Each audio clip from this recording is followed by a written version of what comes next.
কেউ মূল্য দিক বা না দিক, তুমি সৎ কাজ করে যাও, কারণ এর প্রতিদান মানুষ তোমাকে দেবেন না, দেবেন স্বয়ং ঈশ্বর।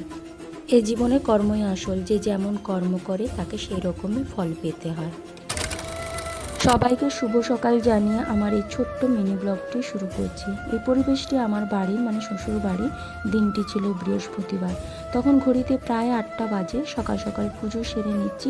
সেদিন মনে হয় কোনো স্কুল ছুটি ছিল, আর আমার দিনটা খুব একটা মনে নেই।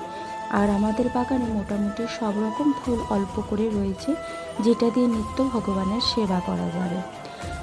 জানো তো, জীবনের একটি নিয়ম আমি খুব ভালোভাবে মানি, সেটা হচ্ছে পরিবর্তন। এই সংসারের পরিবর্তন।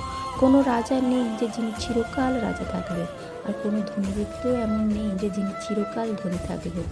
আর কোনো স্থান যেখানে পতিত বলা হয়েছে সেখানে যে মহল তৈরি করা হবে না, বা সেখানে কোনো মলিন স্থান, মন্দির গড়ে উঠবে না। সব কিছুই কিন্তু পরিবর্তনশীল। আজ আমার কাছে যা আছে সেটা কাল নাও থাকতে পারে, আবার যেটা তোমার কাছে আছে সেটা তোমার কাছে কালকে নাও থাকতে পারে। এই পরিবর্তনটা যে যতটা মেনে নিতে পারবে, তার জীবনটা ততটাই সুবিধে হয়ে যায়। কিন্তু আমরা কজন মানতে পারি বলো? সেরকম তো মানতে পারিই না। সেই মেনে নেওয়ার ক্ষমতাটা আমাদের মধ্যে হয়তো ভগবান তৈরিই করেনি। বৃহস্পতিবার একটু আলপনা না দিলে বাড়িতে হয় না। আর আমি ঠিক করে ডিজাইন বা আলপনা দিতে পারি না, তাও ঠাকুরের সেবায় যতটুকু করতে পারি সেগুলো বাড়ির আঙনগুলোয় একটু করে দিয়ে দিচ্ছিলাম। সব দিন ধীরে সুস্থে তো পুজো করা হয় না, কেননা পুজো করার পরে রান্না বান্নাও থাকে। দেখো আমাদের বাড়িতে মা কি বলবে, একটা ছোট্ট টবে দুর্বা ঘাসও রেখেছি। বাড়িতে যেহেতু খরগোশ রয়েছে, বাগানে রাখা যায় না, খরগোশের প্রধান খাদ্য ঘাস তো খাবে। আর ফুল আমার অনেক তুলতে ভালো লাগে, ফুল দিয়ে ঠাকুরঘর সাজাতে আমার কিন্তু ভীষণ ভালো লাগে। তোমাদের কার কার ভালো লাগে অবশ্যই কমেন্টে জানিও।